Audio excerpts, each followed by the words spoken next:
Hi, I'm Franz. We're down here at the cave at the Peterson Museum, and I'm really excited to talk a little bit about this 1977 Lancia Stratos.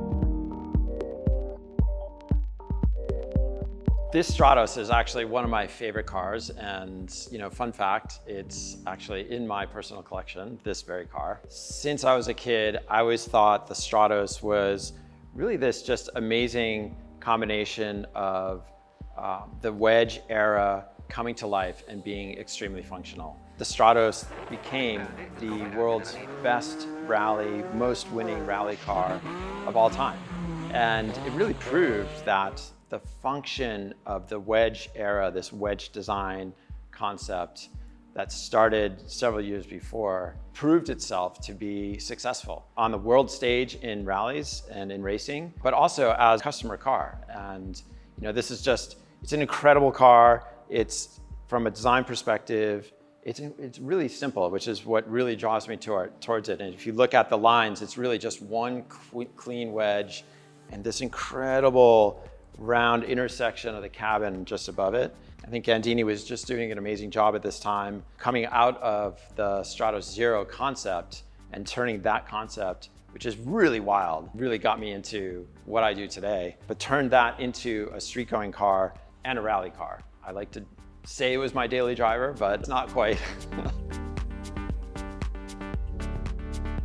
They were supposed to make a small amount, like 600 cars, and they didn't quite make that many. But in terms of this being, I think, an influential car for the future, what comes to mind for me is just the purity of the forms. Again, I've been talking about these intersecting forms, and you just see it here. These just really clean wedge, this intersected cabin, these intersected fenders. And I think there's a cleanliness and purity of that concept that we're starting to see again in some cars today. And throughout the rest of the wedge exhibit, you'll see this kind of purity of design, through the Bulldog or the Stratos Zero, even like the Countach, these really pure designs. And then fast forward to when we were thinking about the Cybertruck, again, that was, function and form coming together and led to a purity of design that's, at an extreme. And I think this car is at an extreme. It was really designed around trying to win a rally race. So some of my favorite parts about this car, we talked about the wedge shape and the intersection of the cabin being this like really beautiful sphere on top of it, but it also has these like quintessential 70s elements to it. It's got the louvers in the back window, this, funky roll bar, which, is it a roll bar? It's not really structural. I think it's an aero device. Not sure. I think they were experimenting with aerodynamics back in the day. You can see this big wing here, but there's really nothing in the front. So, the lift balance might have been a little bit odd. But what's great about this car is the proportions. It's really compact. The wheelbase is incredibly short, almost as short as the track width, which means it's the handling of this car in terms of getting around corners and on tight roads. And you can really see that they were thinking about the rally kind of moments where you have to transition the car into these turns and get around corners really quickly. This car was just so good at doing that. And even on the road today, when you drive this car around, it feels incredibly nimble. There's not really a car that has the character of super lightweight, the power that the Ferrari 246 motor had in the back with this kind of wheelbase layout. And then just this like cool style. I mean, there's nothing like this on the road today. And even back in the day, there's nothing really like it. And yeah, just something I really love. If you open the car, another cool feature is even on the road going cars, they left a space here in the door for your helmet. Oddly enough, I barely fit in this car. I'm 6'3" and can just wedge myself in. And once you're in for a ride, that's for sure. When you're sitting inside this car, because the wheelbase is so short, your front wheel is right where your foot box is. So your feet are pushing into the center. You're kind of sitting a little bit crooked, but honestly, you don't really feel it. And you feel really connected to the car, which is the thing that I really love about it. Visibility is amazing. They have these really, somewhat innovative for the time, super interesting window that just, it's really basic mechanism where you twist this thing and slide the window down, and it just pivots, the window pivots. So that's how much window you get, but it's really all you need to get the air in.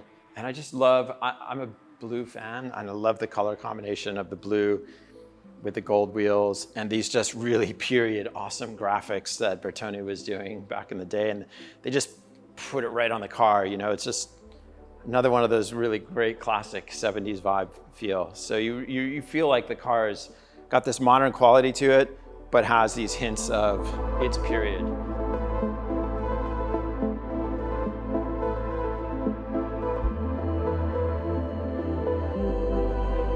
Okay, so we just talked about the Lancia Stratos, and here we are now with the precursor to the Stratos, the Stratos Zero. So this car was done in 1970, Gandini gone wild. This car, believe it or not, is probably one of the reasons I got into becoming an automotive designer. It's just, I mean, my gosh, wow, look at this thing. The epitome of wedge. It's just one line, nose to tail, and it's like, look, it's not even up to my waist. It's crazy to think that a human, let alone two humans, can fit in here, but it's all sorts of innovation, just really radical for its time. You know, if you just start from the nose, very square, super low nose, keeps the aero pressure down, and you know, these radical side windows.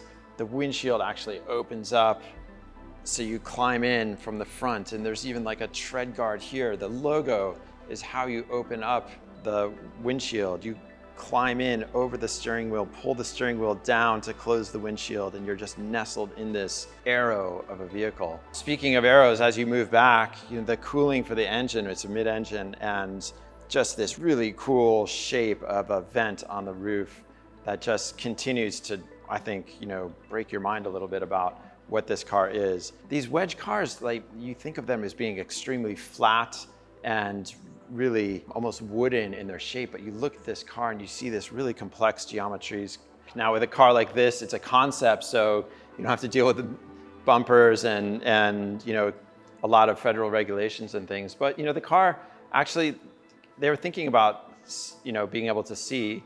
Obviously, you've got these really cool side windows, but integrated into the front fender are the rear view mirrors, and really cool idea that you don't even notice when you first see the car. This character line start to pick up, turning into the Countach. So the original Countach had the wheel opening that's really similar and just kind of evolved maybe out of this line as well. So you can see maybe where Gandini was taking some of the ideas from this car and projecting forward into some of the future cars that we see. All the Bugattis kind of picked up on this. Now you see in the Chiron and the subsequent cars where they're really taking that character line over the A-pillar and bringing it back around. So it's, you know, maybe there's an influence from this car flashing forward to a lot of little elements that you see in cars today. And then you've got this thing that's a little bit tacked on up here. I think, you know, I prefer the car without the mirror on it, and I think the Matchbox that I had didn't have the mirror on it, but I understand the functionality of it.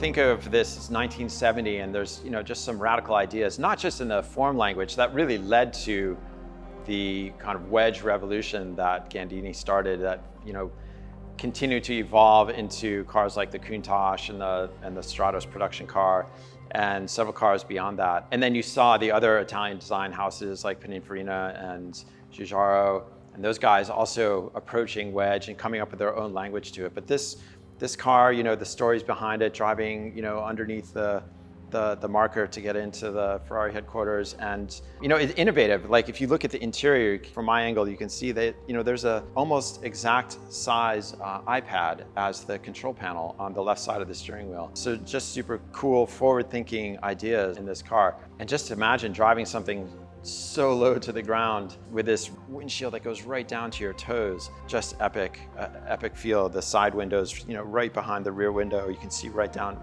to the ground. You almost feel like you can touch the ground as you're driving.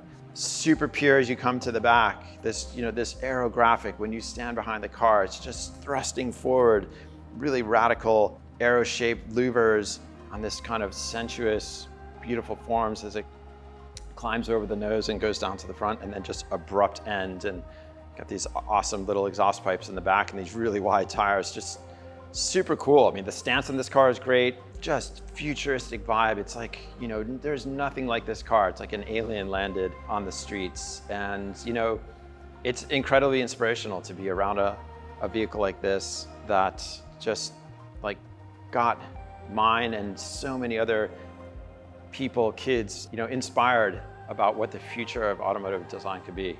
And yeah, this car was really doing that for me. So I just got to talk about two of my favorite cars, both Lancia Stratos, and you can see them here at the Peterson Museum in Los Angeles. So come on down and check them out in the Wedge exhibit.